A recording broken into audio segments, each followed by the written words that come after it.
नमस्कार, news call 24 पर आपका बहुत बहुत स्वागत है। आज की बड़ी खबरों में राजा भैया के खिलाफ हल्ला बोलकर अनुप्रिया पटेल ने बीजेपी को कितनी मुश्किल में डाला है, आइए हम समझते हैं। राजा भैया से बीजेपी के नुकसान का आकलन उनके विरोध के स्तर से ही पता चलेगा। ऐसी संभावनाएं जताई जा रही है कि राजा भैया भी खुलकर भाजपा सरकार से पंगा लेने के मूड में नहीं है। अनुप्रिया पटेल के बयान के बाद आए उनके बयान में संयमित भाषा ही देखी गई है। केंद्रीय मंत्री और अपना दल की प्रमुख अनुप्रिया पटेल मिर्जापुर लोकसभा सीट से तीसरी बार चुनाव लड़ रही है। मिर्जापुर की रवायत रही है कि कोई भी लगातार 3 बार सांसद नहीं बना। इस बीच परिस्थितियां कुछ ऐसी बन गई कि कुंडा विधायक और जनसत्ता दल के प्रमुख रघुराज प्रताप सिंह उर्फ राजा भैया से उनकी ठन गई है। इसके चलते उनकी मुश्किलें बढ़ती जा रही है। अभी तक तो दोनों तरफ से सिर्फ बयानबाजी ही हुई है, पर अगर राजा भैया उनके खिलाफ खुलकर अब चुनावी प्रचार में उतरते हैं तो अनुप्रिया पटेल को तो नुकसान होगा ही, कम से कम बीजेपी को भी दूसरी 4 सीटों पर नुकसान का अंदेशा बढ़ सकता है। पिछले दिनों अनुप्रिया ने राजा भैया को लेकर एक बयान दिया जिससे राजा भैया आहत है। राजा भैया के साथ ही जनसत्ता दल लोकतांत्रिक के कुछ दिग्गज नेता भी मिर्जापुर पहुंचकर अनुप्रिया के खिलाफ चुनाव प्रचार करने वाले हैं। पहली बात, राजा भैया का कितना जोर है। राजा भैया बीजेपी के लिए इस समय कितने महत्वपूर्ण है, यह इससे समझ सकते हैं कि गृह मंत्री अमित शाह ने मुंबई में उनसे मुलाकात की।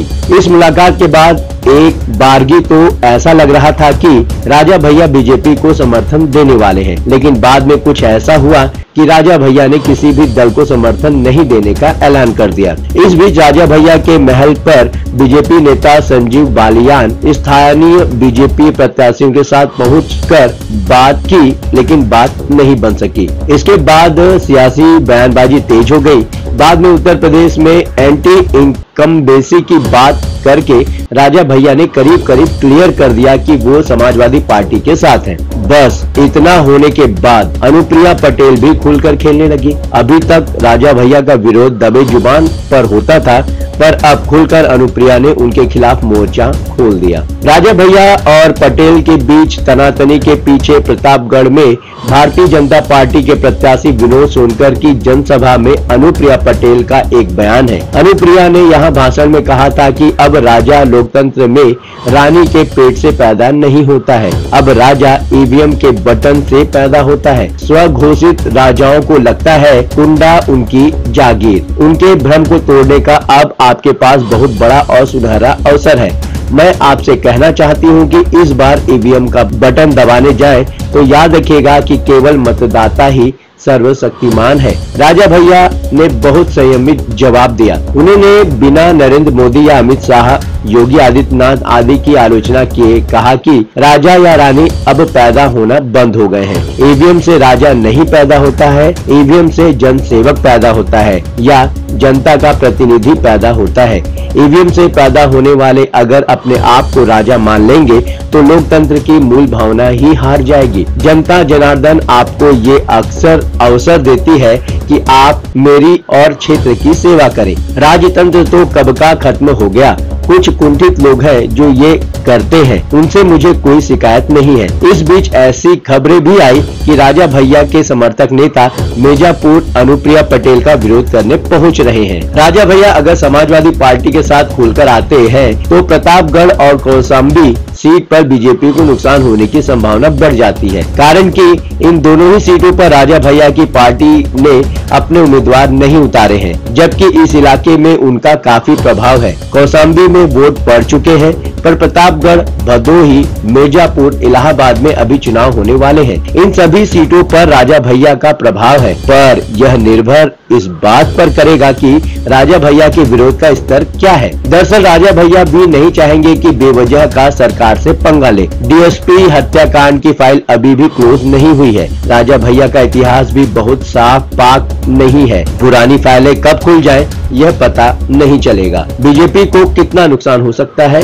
राजनीतिक विश्लेषक सौरभ दुबे कहते हैं कि पूर्वांचल के अधिकतर राजपूत नेता आज बीजेपी के साथ हैं, इसलिए राजा भैया का कुछ खास प्रभाव पड़ता तो नहीं दिखता, पर हाँ, अगर वो अपने पर आ गए तो बीजेपी का नुकसान जरूर कर बैठेंगे। दरअसल पूर्वांचल के कई क्षत्रिय नेता हैं जो कोई भी सर्वमान्य नहीं है। जौनपुर में धनंजय सिंह का अपना आधार है, जिसका विस्तार आसपास के जिलों तक है। धनंजय अब पूरी तरह बीजेपी के साथ है। विनीत सिंह और ब्रजेश सिंह को भी विधानसभा में बीजेपी भेज चुकी है। इन दोनों का भी ठाकुर बिरादरी पर प्रभाव किसी से कम नहीं है। उसके बाद मुख्यमंत्री योगी आदित्यनाथ और राजनाथ सिंह के कद का वैसे भी कोई राजपूत नेता इस समय उत्तर भारत में नहीं है, इसलिए कहना कि अतिशयोक्ति ही होगी कि राजा भैया के विरोध से बीजेपी को नुकसान हो जाएगा। हाँ, पर एक बात और है कि अनुप्रिया पटेल के विरोध का स्तर अगर अगड़े पिछड़े विरोध के लेवल का हो गया तो मुश्किल हो जाएगी। दुबे कहते हैं कि इन सब के बावजूद राजा भैया के एक इशारे पर कुछ हजार वोट तो कम हो ही जाएंगे। अनुप्रिया को कितना नुकसान हो सकता है? अनुप्रिया पटेल केंद्रीय मंत्री रहते हुए मिर्जापुर का विकास कर सकती थी, पर ऐसा वो नहीं कर सकी। मिर्जापुर के लोकल लोगों का कहना है कि जिले में सड़कों तक का विकास नहीं हुआ, जबकि बीजेपी राज्य में सड़कों का ही विकास दिखाई देता है। पूर्वी यूपी से जोड़ने वाला एक मात्र शास्त्री नगर का पुल बरसों से कमजोर पड़ चुका है, पर उसकी जगह पर नए पुल की अभी तक योजना नहीं बन पाई। जर्जर पुल हर साल मरम्मत का मोहताज है। पत्रकार विनोद शर्मा कहते हैं कि स्थानीय लेवल पर अपनी अलोकप्रियता को खत्म करने के लिए अनुप्रिया पटेल राजा भैया के विरोध के जरिए अपनी जाति और पिछड़ी जाति के लोगों को गोलबंद करना चाहती हैं। आपको क्या लगता है, अनुप्रिया पटेल के कारण बीजेपी को नुकसान होगा या फिर राजा भैया के खिलाफ हल्ला बोलकर अनुप्रिया पटेल बीजेपी के लिए कुछ नया करेंगी? आप अपने विचार हमें कमेंट के माध्यम से भेज सकते हैं। अभी तक आपने हमारे इस चैनल को सब्सक्राइब नहीं किया है तो कृपया इस चैनल को सब्सक्राइब करें, फॉलो करें और नोटिफिकेशन में जाकर ऑल का ऑप्शन दबाना बिल्कुल न भूलें। नमस्कार।